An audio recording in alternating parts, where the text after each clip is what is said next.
उस दिन सुबह सब कुछ नॉर्मल था, लेकिन हमें क्या पता था कि वही दिन हमारी ज़िंदगी की सबसे यादगार रात में बदल जाएगा।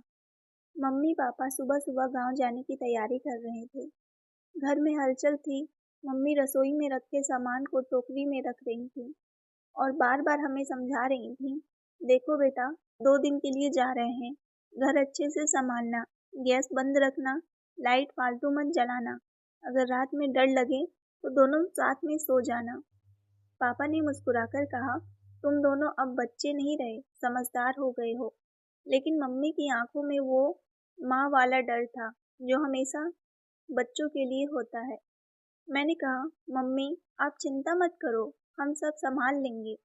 मेरे भाई आयुष ने भी मजाक करते हुए कहा, हाँ मम्मी, हम अब बच्चे नहीं रहे, जवान हो गए हैं। मम्मी ने प्यार से हमारे सिर पर हाथ फेरा और कहा, जवान हो गए हो, पर भूलना मत, गैस बंद करना सबसे ज़रूरी है। हम दोनों हंस पड़े। कुछ ही देर में वो दोनों ऑटो में बैठकर निकल गए। उनकी परछाई जैसे ही गली के मोड़ से ओझल हुई, घर में सन्नाटा उतर गया। शुरुआत में तो हमें बड़ा मज़ा आ रहा था, घर जैसे हमारा हो गया हो। कोई टोकने वाला नहीं, कोई रोकने वाला नहीं। हम दोनों ने सबसे पहले टीवी ऑन किया और वो सारे चैनल देखे जो मम्मी-पापा के सामने देखने की हिम्मत ही नहीं होती थी। दोपहर तक हमने मैगी बनाई, हँसी-मज़ाक किया और फिर हम अपने-अपने फ़ोन में खो गए। शाम होते-होते जब सूरज की रोशनी दीवार से खिंचकर खिड़की पर पहुँची, तो घर में अजीब-सी खामोशी बढ़ने लगी।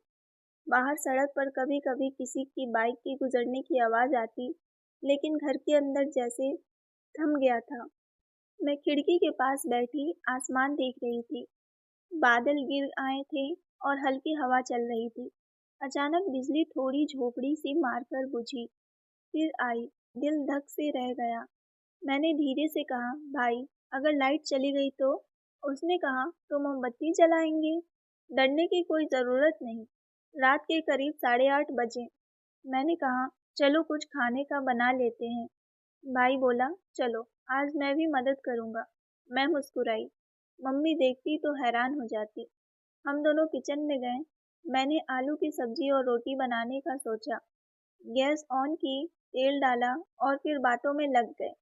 भाई ने मोबाइल में गाना लगाया और ज़ोर-ज़ोर से गाने लगा। मैंने कहा, थोड़ा धीरे, वरना पड़ोसी सोचेंगे हम पार्टी कर रहे हैं। सब्जी पक रही थी, रोटियां बन रही थीं। बीच में हम हंस रहे थे, मस्ती कर रहे थे। उस वक्त कहीं से भी डर का एहसास नहीं था। करीब 9 बजे खाना बन गया। हमने गैस का बटन घुमाकर बंद किया। कम से कम हमें लगा कि हमने बंद किया है। प्लेटों में खाना परोसा और टीवी के सामने बैठ गए। मूवी चल रही थी। दोनों खाना खाते हुए हंस रहे थे, चुटकुले सुना रहे थे। उस वक्त कौन सोच रहा था कि कुछ ही घंटों बाद वही घर मौत के मुहाने पर खड़ा होगा। खाना खाकर मैं सिंक में प्लेट रख कर आई, तभी मम्मी का फ़ोन आया। बेटा, खाना खा लिया? मैंने कहा, हाँ मम्मी, सब बढ़िया। उन्होंने कहा, गैस बंद कर दी? मैंने कहा, हाँ मम्मी, आप टेंशन मत लो। लेकिन सच्चाई ये थी कि उस वक्त गैस पूरी तरह बंद नहीं हुई थी। बर्नर का नॉब थोड़ा-सा खुला रह गया था। गैस बहुत धीरे-धीरे रिसने लगी थी, बिना आवाज़, बिना गंध महसूस किए। हमें पता ही नहीं चला हमें पता ही नहीं चला कि मौत की हवा घर के अंदर फैलने लगी थी। हमने सारे कमरे की लाइट बंद की और हम अपने-अपने कमरे में चले गए। रात करीब 10:30 बज रहे थे। मैंने खिड़की से बाहर देखा। सड़क खाली थी। दूर एक स्ट्रीट लाइट टिमटिमा रही थी। हवा की आवाज़ के साथ कहीं-कहीं कुत्ते के भौंकने की आवाज़ आ रही थी। मेरे कमरे की दीवार पर लगी घड़ी की टिक-टिक बहुत साफ सुनाई दे रही थी। मैं लेटी, पर नींद नहीं आ रही थी। मोबाइल उठाया, सोशल मीडिया खोला, लेकिन सब कुछ उबाऊ लगने लगा। तभी अचानक मुझे जैसे कहीं किसी चीज़ के गिरने की हल्की-सी आवाज़ आई हो। मैंने कान लगाकर सुना, फिर वही आवाज़, इस बार थोड़ी तेज़। मेरा दिल धड़कने लगा। मैं धीरे से बिस्तर से उठी, दरवाज़ा खोला और गलियारे में झाँका। बाहर अंधेरा था, बस रात की नीली रोशनी खिड़की से अंदर आ रही थी। मैंने हल्के कदमों से भाई के कमरे की तरफ बढ़ी और धीरे से कहा, भाई। उसने करवट लेकर कहा, क्या हुआ? मैंने कहा, कुछ आवाज़ आ रही है। उसने आधी नींद में कहा, कहाँ से? मैंने कहा, शायद किचन से। उसने करवट बदली और बोला, चलो देखते हैं। हम दोनों धीरे धीरे गलियारों में बढ़े। मेरे पैर ठंडे पड़ गए थे, सांस तेज चल रही थी। जैसे ही हम किचन के पास पहुंचे, अचानक हल्की सी गंध आई गैस की। भाई बोला, रुको। उसने लाइट ऑन की, पर स्विच दबाने से पहले ही उसने महसूस कर लिया कि गलती हो गई थी। उसने तुरंत मेरा हाथ पकड़ा और बोला, पीछे हटो, लाइट मत ऑन करना। उसकी आवाज़ में डर था। हम दोनों पीछे हट गए। दरवाजे से अंदर झांका तो गैस स्टोव के पास रखा कपड़ा हल्की चिंगारियों से सुलग चुका था। शायद किसी बिजली के स्पर्श या पहले से जले टुकड़े से चिरांगी निकली थी। सेकंडों में वो कपड़ा जल गया और पास रखे अखबार में आग लग गई। मैं चीखने लगी, भाई कुछ करो। उसने कहा, पीछे हटो। उसने बाल्टी में पानी डाला, लेकिन अंदर जाना खतरनाक था। जैसे ही उसने बाल्टी फेंकने की कोशिश की, आग और फैलने लगी। उसने तुरंत दरवाजा बाहर से बंद किया और कहा, खिड़कियां खोलो। मैं कांपते हुए खिड़कियां खोलने लगी। धुआं फैलने लगा था। आंखों में जलन हो रही थी, सांस लेना मुश्किल। भाई ने कहा, नीचे झुको, नीचे झुको, धुआं ऊपर जाता है। हम दोनों फर्श पर बैठ गए। आंखों में आंसू भरे रहे थे। वो कुछ पल ऐसे थे जैसे मौत हमारे बहुत करीब खड़ी हो। फिर मुझे याद आया मम्मी की बात, किचन का दरवाजा हमेशा बंद रखना।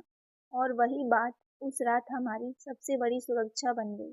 अगर दरवाजा खुला होता तो आग सीधे बाहर आती और पूरा घर जल जाता, पर दरवाजा बंद था, इसीलिए आग किचन के अंदर ही सीमित रह गई। भाई बार बार कह रहा था, भगवान कुछ कर दो। मैंने हाथ जोड़ लिया, हे भगवान हमें बचा लो। बाहर हवा चल रही थी, जैसे भगवान खुद उस आग को बुझाने की कोशिश कर रहे हों।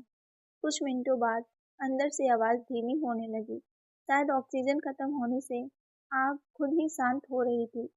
हम दोनों दरवाजे के पास चुप बैठे थे, एक दूसरे का हाथ कसकर पकड़े हुए। मेरी हथेलियां पसीने से भीग चुकी थी। मैं कांपते हुए बोली, भाई अब क्या होगा? उसने कहा, कुछ नहीं होगा, बस यहीं रहो। वो दरवाजे के पास झुककर सुनने लगा। अंदर अब सिर्फ हल्की जलन की गंध थी। उसने धीरे से दरवाजा थोड़ा खोला। धुआं का बादल बाहर निकला। हमने जल्दी से खिड़कियां और खोल दी। अंदर सब जलकर राख हो चुका था। कपड़ा, अखबार और गैस का हिस्सा भी पूरा काला पड़ गया था। लेकिन चमत्कार ये था कि आग अपने आप बुझ चुकी थी। मैं फर्श पर बैठ गई और रोने लगी। ये सब मेरी गलती है। मम्मी ने कहा था गैस चेक करना। भाई मेरे पास बैठ गया और बोला, गलती इंसान से होती है, लेकिन भगवान ने हमें माफ़ कर दिया। उसकी आवाज़ में भी डर था, पर शांति भी थी।